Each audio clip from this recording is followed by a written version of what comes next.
بسم اللہ الرحمن الرحیم۔ عورتوں میں حیض کی ابتدا کیسے ہوئی؟ کیا یہ لڑکیوں کے لیے سزا ہے؟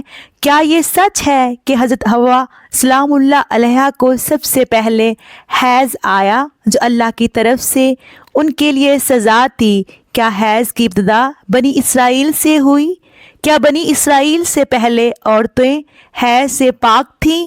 آج کی ویڈیو انتہائی تحقیق کے بعد بنائی جا رہی ہے، جس میں ہم اپنے ناظرین کو قرآن و حدیث اور مستند روایات سے ان سب سوالات کے جواب دیں گے۔ اصل میں اس موضوع پر بات کرنا اس لیے بھی ضروری ہے کہ آج کل بہت سی ویڈیوز پھیل رہی ہیں کہ جن میں غیر مستند روایات پیش کر کے سادہ مسلمانوں کو گمراہ کیا جا رہا ہے۔ ایسی ہی ویڈیوز دیکھ کر ہم سب اپنی ماں حضرت حوا سلام اللہ علیہ پر برائی باندھ دیتے ہیں۔ آپ سے التماس ہے کہ اس ویڈیو کو پورا دیکھیے گا تاکہ دوبارہ کبھی کوئی بھی آپ کو اس موضوع پر گمراہ نہ کر سکے۔ حضرت عبدالرزاق اور مسند اسحاق میں حضرت عبداللہ بن مسعود رضی اللہ تعالی عنہ اور حضرت اسماء بن ابو بکر سے روایت نقل کی گئی ہے کہ بنی اسرائیل کی عورتوں کو یہ اجازت تھی کہ وہ بھی مردوں کے ساتھ مسجد میں جا کر نماز پڑھا کرتی تھیں۔ مردوں اور عورتوں کے درمیان ایک پردہ ہوتا تھا۔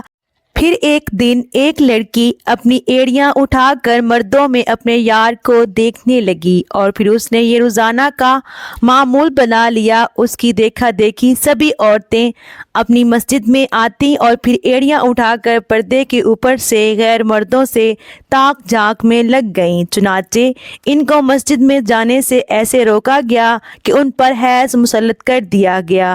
اب کچھ لوگ اس روایت سے یہ سبق لیتے ہیں کہ حیض کی ابتدا ہی بنی اسرائیل سے ہوئی، جو کہ غلط ہے، کیونکہ مفسرین اس روایت کی تفسیر میں لکھتے ہیں کہ یہ حیض عام نہیں تھا بلکہ بنی اسرائیل کی عورتوں کو مسجد میں گناہ کرنے کی اللہ پاک نے ایسی سزا دی کہ 4 مہینے تک مسلسل صبح و شام وہ عورتیں حیض کی کیفیت میں رہیں اور مسجد میں آنا بند کر دیا۔ پھر جب اللہ پاک نے ان کی توبہ قبول کی تو یہ عذاب ان پر سے ختم ہوا۔ صحیح حدیث مبارک سے یہ ثابت ہے کہ عورتوں میں حیض کی ابتدا روز اول سے ہے۔ آئیے اس بارے میں 2 حدیث مبارک بیان کرتے ہیں جن سے ثابت ہوگا کہ حیض کی ابتدا پہلے دن سے ہی ہے، نہ کہ بنی اسرائیل سے اس کی ابتدا ہوئی۔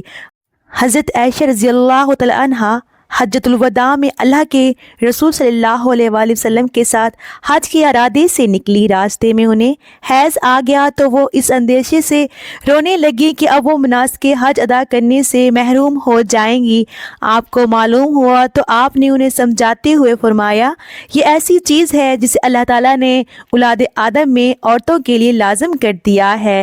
اس حالت میں تم بھی وہی سب کرو جو حاجی کرتا ہے، صرف پاک ہونے تک بیت اللہ کا طواف نہ کرو۔ بالکل اسی طرح ایک حدیث حضرت ام سلمہ رضی اللہ تعالی عنہ سے بھی مروی ہے۔ حضرت ام سلمہ رضی اللہ تعالی عنہ بیان کرتی ہیں کہ ایک موقع پر میں رسول اللہ صلی اللہ علیہ وآلہ وسلم کے پاس تھی کہ مجھے حیض آنے لگا۔ میں وہاں سے اٹھ گئی، آپ نے دریافت کیا تو میں نے بتایا کہ مجھے حیض آنے لگا ہے۔ آپ نے فرمایا، یہ ایسی چیز ہے جسے اللہ تعالیٰ نے آدم کی بیٹیوں پر لازم کر دیا ہے۔ اس موضوع پر امام بخاری رحمۃ اللہ علیہ نے بخاری شریف میں ایک باب بھی قائم کیا ہے کہ جس کا نام حیض کا آغاز کیسے ہوا ہے۔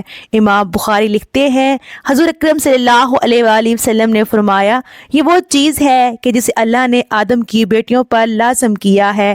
امام بخاری مزید لکھتے ہیں کہ بعض لوگ کہتے ہیں کہ حیض کا آغاز بنی اسرائیل سے ہوا، جبکہ اس معاملے میں نبی کریم صلی اللہ علیہ وآلہ وسلم کا ارشاد زیادہ معتبر ہے، چونکہ حضور نے فرمایا کہ اللہ نے حیض آدم کی بیٹیوں پر لازم کیا ہے اور اس لیے بنی اسرائیل سے پہلے بھی حضرت آدم کی اولاد میں حیض موجود تھا۔ علامہ ابن حجر عسقلانی اور فتح الباری میں بھی یہ ثابت کیا گیا کہ حیض ابتدائے تخلیق سے عورتوں کو آتا رہا ہے۔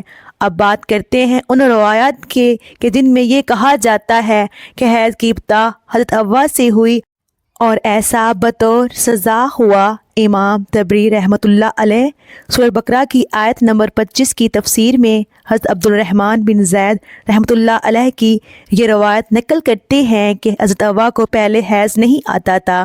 ان کی تخلیق پاکیزہ ہوئی یہاں تک کہ انہوں نے اللہ کی نافرمانی کی اور ممنوع پھل کھایا، جس سے ان کو جنت سے نکالا گیا، اور پھر ان کو حیض اور حمل کی سزا دی گئی۔ اور لکھتے ہیں کہ اللہ پاک نے تب فرمایا، میں نے تجھے پاکیزہ بنایا تھا، لیکن تو نے میری نافرمانی کی، اس لیے اب میں تجھ سے خون جاری کر دوں گا۔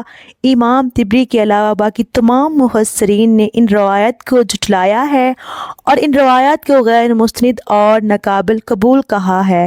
حیض دراصل ایک طبیعیاتی منظر ہے جس سے ہر ماں عورت بلوغت سن یاس تک دوچار ہوتی ہے، اور اس کو صحت کی علامت سمجھا جاتا ہے۔ اسی حیض کے خون سے ہی بچے کی پرورش کی جاتی ہے۔ یہ اللہ پاک کا نظام ہے۔ غیر حاملہ عورت کو اگر حیض نہ آئے تو اس کی بیماری کی علامت سمجھا جاتا ہے۔ یہ عورت کے لیے کوئی سزا نہیں ہے، اور نہ ہی یہ بات کسی روایت سے ثابت کی ہے کہ حیض عورت کی سزا ہے، بلکہ یہ ایک ذمہ داری ہے جو اللہ پاک نے انسانیت کی تخلیق کے لیے عورتوں پر ڈالی ہے۔ اسی لیے جو عورتیں اس ذمہ داری کو بخوبی نبھاتی ہیں وہ اجر و ثواب کی مستحق ہیں۔ جیسا کہ حضرت عائشہ رضی اللہ تعالی عنہا نے ایک دفعہ حضور پاک صلی اللہ علیہ وآلہ وسلم سے سوال کیا، اے اللہ کے نبی، مجھے تو لگتا ہے کہ عورتیں پیدا ہی مصیبت جھیلنے کے لیے ہیں۔ حضرت عائشہ کا اشارہ حیض اور حمل کی تکالیف کی طرف تھا۔ حضور پاک صلی اللہ علیہ وآلہ وسلم مسکرائے اور فرمایا، نہیں، بلکہ یہ ایسی چیز ہے کہ جس کے ذریعے بنی آدم کی عورتیں آزمائی گئی۔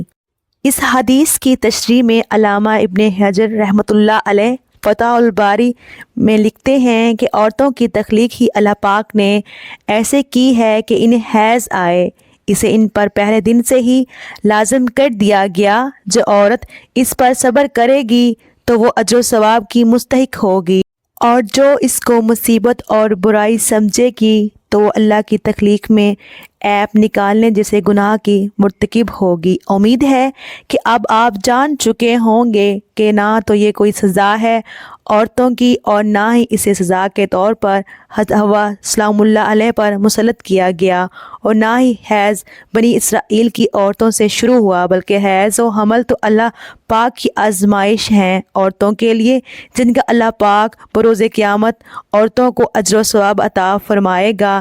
اے اللہ پاک، ہماری تمام بہنوں کو اس آزمائش میں صبر و تحمل عطا فرما۔